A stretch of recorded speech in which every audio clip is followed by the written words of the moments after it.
We Could Have Tea Together, a Miraculous Ladybug Fanfiction, Chapter 5. Written and narrated by Mira Rose. Artwork by Yuki on Pixiv. You can find the link to Yuki's Pixiv in the description box below. Go check them out. If you haven't already, make sure to give this video a thumbs up and leave a comment. If you don't know what to comment, put reunion. Please be advised there is a panic attack, which might be a trigger for some of the audience. Now then, please enjoy We Could Have Tea Together, Chapter 5. Marinette Dupang Chang, 24 years of age. Trigger warnings. Panic attack.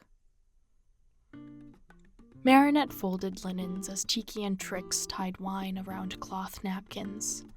They had a wedding this week, and it was time to assemble the triple finalized details before taking them to the venue. Many hands make light work, even little ones, and Tiki didn't charge much for her services. "You aren't going to tell me anything, are you?" Marinette sighed, tired of going in circles. "You told me not to tell you, even if you asked," Tiki said, pausing her movements just long enough to look up. I know. They were talking about Cat Noir and why she'd wiped their memories in the first place. But I had a good reason for it, right? "It was Cat Noir's idea, actually." Marinette froze mid-fold and continued to stare at the linens. "It was Cat's idea?" "Yes." A knock sounded from the door and she jumped. "Alya." Good. Not Cat. It was barely 7, so she had time. Knowing Cat's motivation to see Ladybug, he'd be here early. She needed this plan to work, despite the wrenching guilt it shredded onto her. She undid the locks and let her best friend in, the bell ringing as the door opened. "Hey!" Alya flung her arms around her with barely enough time to catch, resulting in both of them stumbling. "I am so excited to see Trix again. Where are they?" The gesture may have pulled something in Marinette's neck, but she just sighed as she rubbed it. "With Tiki by the cloth napkins."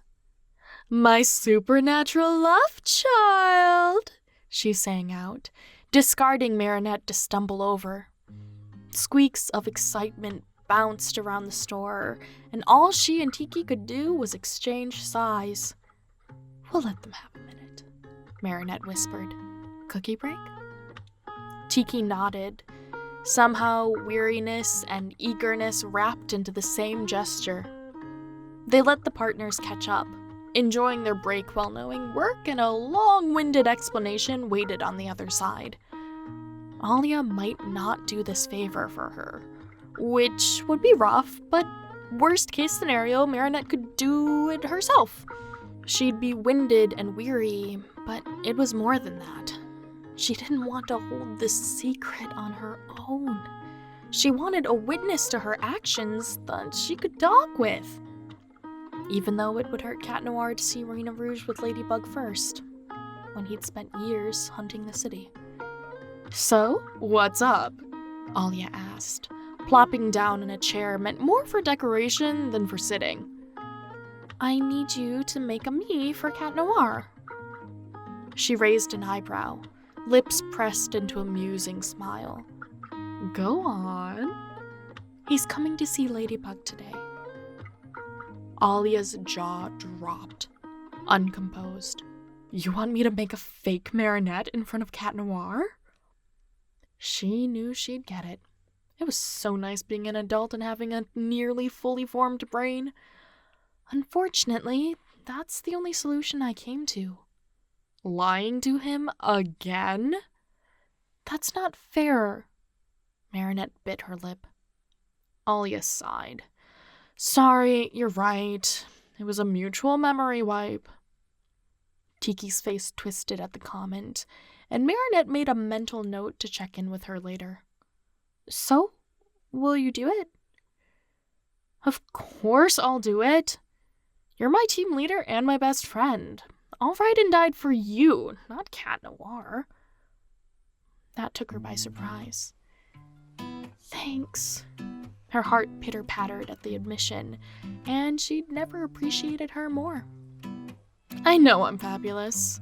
Alya flipped her hair. When does he get here? Marinette checked her watch. 2.5 hours. So, more like 2. The cat is eager to see his lady. So he didn't figure it out after all? What's there to figure out? She looked to the window, her eyes following the traffic. I haven't given him anything except a way to talk to Ladybug with the mask on. I think it's cruel we can know each other, but you two can't. I think so too, she confessed, holding the silence for a moment before walking back to the linens. Help me fold? Drinks are on you tonight. Alya would crash with her tonight if she wasn't the one paying. Oh well. Marinette set to work as Alya filled tricks in on her life. Oh, he is quite early. Cat? Marinette whipped around, her eyes searching through the glass. He's camped out at the cafe across the street. Oh, of course he would. His back was to her store, which might be his way of trying not to assess who went in, looking for her identity. What a dependable partner. She missed being his partner. So how are we gonna do this? Alya asked, moving the pile of folded linens and tied napkins into a storage bin. I'll invite him in, then go to check on Ladybug.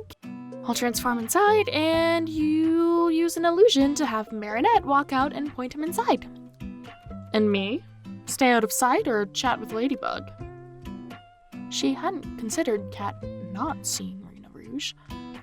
If we can make it work, she began, speaking slowly as she thought it over again and again. Then I'd prefer you stay out of sight. You got it, team leader. Wanna go get him? The butterflies in her stomach protested, but Marinette nodded anyway. It was better to get this over with sooner rather than later. Adjusting her cardigan, Marinette left her shop and crossed the street, heart pounding as she went to retrieve her partner. She could do this. It would work out. Nothing bad would happen. This would be just like a pot of tea. Smooth, unless you let it seep too long. Hesitation would lead to panic. No need to panic. Just go get your partner. Easy. Easy peasy. Easy peasy lemon squeezy. Marinette! Cat Noir rammed the underside of his table as he stood, jostling his drink. Hey, hi, hello. Hi, Cat. She waved, feeling her cheeks burn. Why? Why was she blushing? Is she, He tried to clean up the scattered items on the table, not making eye contact. Is she here? Well... His shoulders slumped, and he turned to look at her. She's not coming. It wasn't a question. It was the sound of defeat. This hadn't been the first time, had it? He'd been swindled for Ladybug before. Not that she was swindling him, of course, even if a bit of it was a trick. Oh, Cat Noir. Just what had they done that led to this? She's inside. He blinked, eyes turning glassy as he turned back to the mess. Oh, good. How punctual. Says the guy here 2 hours early. His shoulders lifted to his chin as he cocked his head. I mean, I didn't want to be late, so... Clearly, there wasn't any other option. She laughed, and the air cooled, easier for her to breathe in. Wanna go? Early? Is that a no? No! Oh? So no? She turned her back, grinning. So easy. Marinette. He caught her wrist, and she turned to see his smile matching hers. You're a tease, you know that? She raised an eyebrow. Isn't that part of being friends? The banter? Friends? He raised both eyebrows, no longer mirroring her expression. Yeah, I guess we are. The way his mask crinkled around his eyes testified to the amount of times since she'd last called him that to his face. Yeah, silly. Marinette reached up and flicked the bell at his collar, her anxiety from the morning melting as it rang. Let's go. Oh, wait. Yes? Let me buy you a drink first. I don't... Please. He cut her off. I insist. She bit her lip, smiling. Well, if you say so. Hibiscus would be great. Lemonade? It was Ladybug's favorite. She knew he knew that. This was a tightrope, but she didn't look down. Looking down meant coming to her senses. Better make it 2. For Ladybug. Got it. She watched as he paid in cash, her skin getting sticky. She didn't know if it was the humidity or her nerves reclaiming their home, but nothing could match the relief of the cold tumbler Cat Noir pressed into her hand. She'd pretend to drink this one, but give it to Rena Rouge to enjoy while she had the other as Ladybug. Let's go, Marinette said, nodding at her store across the street. She still wasn't sure what they'd talk about, but it didn't seem fair to fish. Yeah. To her surprise, Cat Noir offered her his elbow. Let's go. Yeah, Marinette nodded. Let's go. Sliding her hand onto her partner's arm, Marinette crossed the street, unprepared for their reunion. Unprepared and unaware of the audience watching her cross from inside the store. Was it her heartbeat she felt in her fingertips? Or his? Did it matter?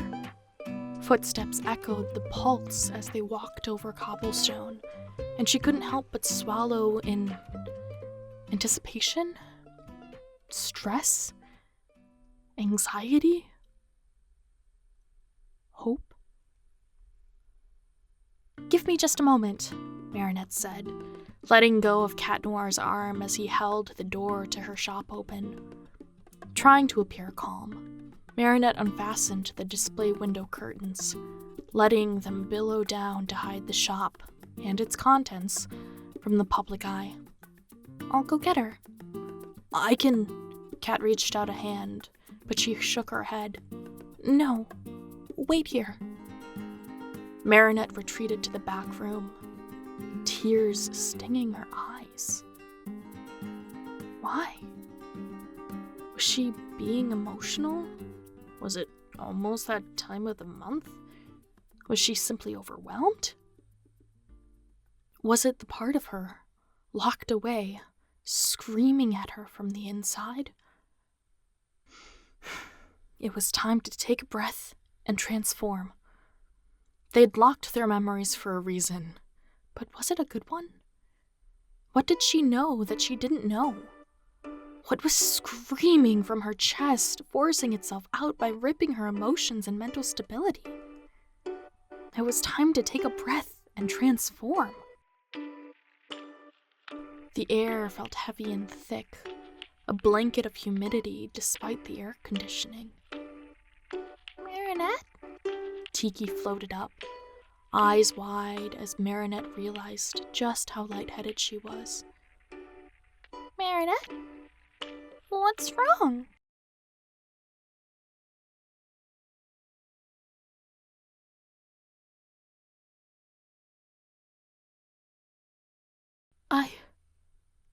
She had to sit down. A chair. Where was a chair? She needed one. Over there. Marinette took a step, surprised by the jello-like feeling in her legs. Something is wrong. She needed to take a breath, then transform. Marinette! Something is wrong with my body, Marinette said, looking down at it. Her body shook.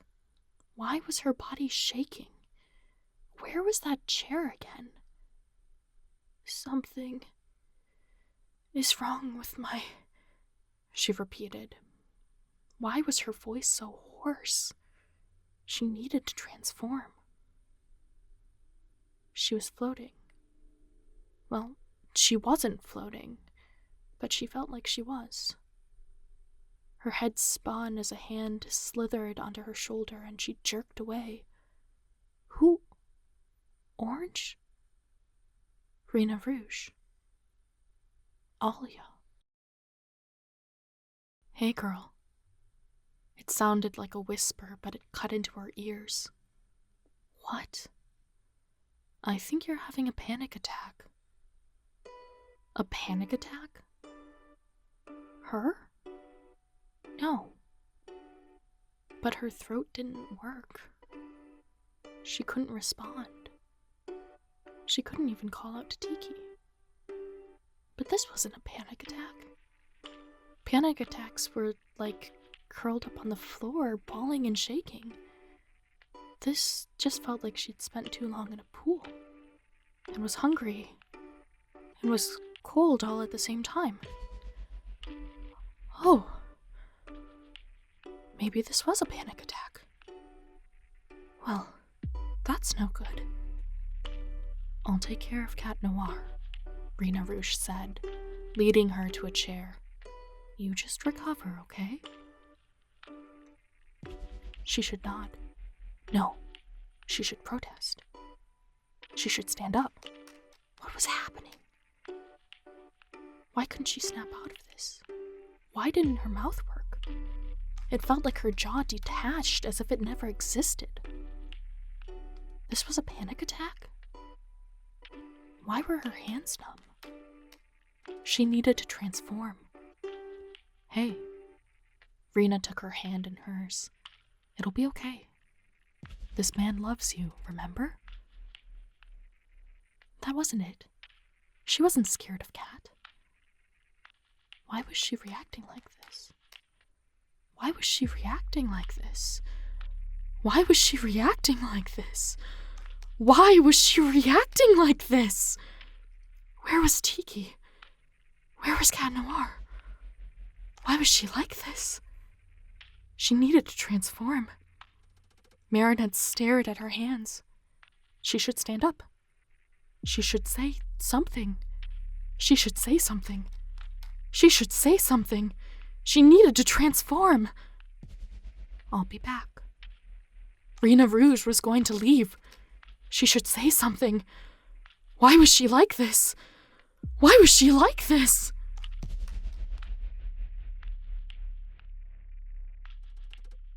Breathe. Hands wrapped around her face, and she flinched. Blinking her eyes into focus, she found her center in the green pear staring back at her. Cat Noir. Her partner. Her partner was here. She couldn't move, but she wrapped her arms around him, and she wasn't sure if she pulled herself to him or he did. Her head fogged. Why did it feel like she was in a pool?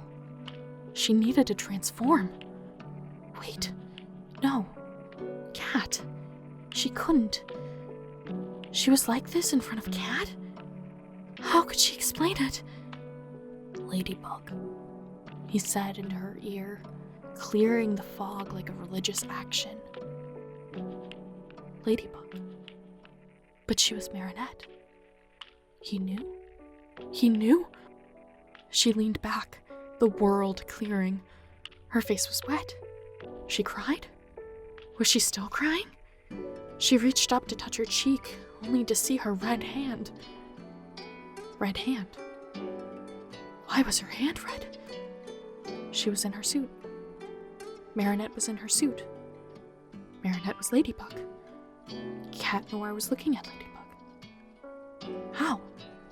She transformed? What was happening? What happened? But across the room from her, Tiki stared, half hidden behind a stack of books. That wasn't right. What was going on? Hey, Cat said, moving to wipe both of her cheeks with his thumbs as he cradled her face a second time. Hey, look at me. Look at me. Right. Look at him. If she didn't, he'd look to see what she stared at. He'd stare at Tiki too, just as confused as both of them. Did that make sense? Cat, she choked out. Hi. Hi, he breathed, a half laugh stitched with concern. You look great. Oh, stop it, she coughed, trying and failing to clear her throat. Did I make you like this? His eyes searched hers, back and forth, as she noticed his unsteady breathing. Did he? Was this a reaction to meeting up with him after years with the mask on? She didn't want to lie, but she didn't know the truth. She didn't even know how she had her suit on with Tiki staring back at her across the room. She shook her head, trying to press on a smile. It's been a bit, she choked. Kitty? His lips pressed as his face tightened. Marinette's gone to get, something for you. I don't remember what Rena Rouge said. Got it. She nodded several times, looking away. Had she ever been this embarrassed? Why was she like this? How had she transformed? Do you want me to stay? Or go? Cat asked with all his sincerity and kindness, but it almost felt like a slap. She looked up to see Rena Rouge down the hall, making cutting motions under her chin as she shook her head. Give me, a moment. She turned back to him. Alone, please. He hesitated, taking a breath, then nodding. Okay. He leaned forward, brushing her hair as he pressed a kiss to her forehead. I'll be out here then. Okay. He hesitated again after standing and walking to the doorframe. Anything I can get for you? She had to think quickly. Hibiscus lemonade from across the street. No, they already had that. Actually, some hot tea would be nice. Any particular kind? Anything is fine. All right. I'll be back. He left, leaving a final glance before closing the door behind him, and she sat in the silence, holding her breath for a moment before letting out her lungs. Marinette! Tiki squeaked, flying over to her. Marinette! Tiki, what's... She looked up at a clatter. Cat? He came back? She looked to the window, half slid open. Rena Rouge climbing in head first, cursing. Why is this not at hip level? Her friend muttered, clambering onto the floor head first as she all but slid inside. Alya! Marinette hissed. Alya, what is... Her friend pulled herself upright, sitting crisscross applesauce. Girl, she began, I just saved your life. Staring in disbelief, Marinette put together the trick. Oh, smart woman. Thank you, she swallowed, looking away. So much. And then, with a grin and a flash, Rena Rouge became Alya, and Marinette found herself dressed in her clothes once more. Thank you so much for listening. Chapter 6 is on the way. In the meantime, you can check out these other videos for more fanfiction, and I will catch you in the next one. Bye!